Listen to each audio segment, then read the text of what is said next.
Now that we've been getting some great looks at the new movie Kong Skull Island, I think it's safe to say that this might be one of the tallest Kongs we've ever seen brought to life on the big screen. Just to put things in perspective, the last version we saw in the 2005 remake of King Kong had him standing about 25 feet tall. Now, director Jordan Vogt-Roberts has said, and I quote, "This is going to be the biggest Kong there's ever been. Not 10 foot or 30 foot, but a 100-foot ape." Now hold on there, big fella. Let's take a look back at some heights of Kong starting all the way back to 1933. Originally, 1933 Kong was said to be around 40 to 50 feet tall, but due to animation issues he was scaled down to around 18 feet on Skull Island to 24 feet tall in New York. In 1976, we saw Kong rise to around 42 feet on Skull Island and 55 feet in New York. In the 1985 version, we saw him around 60 feet tall, and then in the 2005 version, we saw him shrink for whatever reason down to about 25 feet. Now, by these numbers, yes, Jordan, you are correct, this would be the biggest King Kong to date. But wait, I think we forgot about one. Oh yeah, we forgot about 1962's King Kong vs. Godzilla movie, in which he stood around 147 feet tall.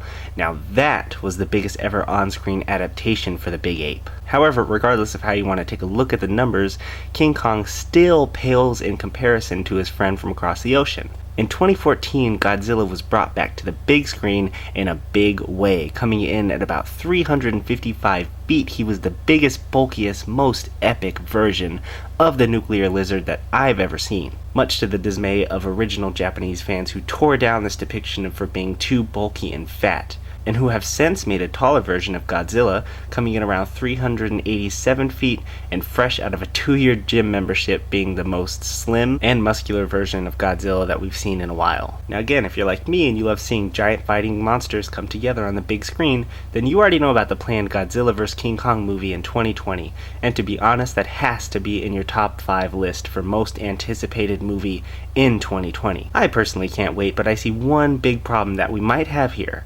How is King Kong going to be 100 feet, but Godzilla is going to be around 355 feet? That'd be like me walking into preschool and asking for the biggest, baddest kid in the class to fight me. It's just not going to end well. But with that being said, the environment is going to play a pivotal role in this movie. If the movie takes place where there are lots of buildings or tall trees, advantage Kong because he knows the territory and can use ambush tactics while remaining hidden, like a grown version of Arnold in the Predator movie. On the other hand, if they're out in the open somewhere where there's nowhere to run or hide, you'd have to think advantage Godzilla. Also, you have to take into consideration that gorillas and apes have tremendous strength to size ratios.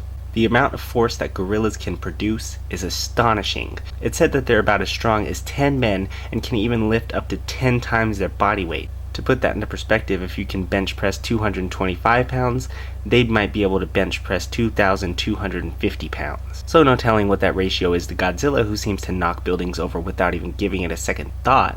So I'm hoping Legendary Pictures can find a way to even those scales and maybe talk about how King Kong's strength ratio is off the charts compared to Godzilla, or maybe Godzilla is still handicapped from fighting the Mutos in the previous Godzilla movie. But nonetheless, I'm curious as to who you guys think is going to come out victorious in the 2020 remake of Godzilla vs. King Kong, or how Legendary Pictures is going to have these two forces of nature combat each other. And regardless of what happens, I'm just in the same boat as Ken Watanabe.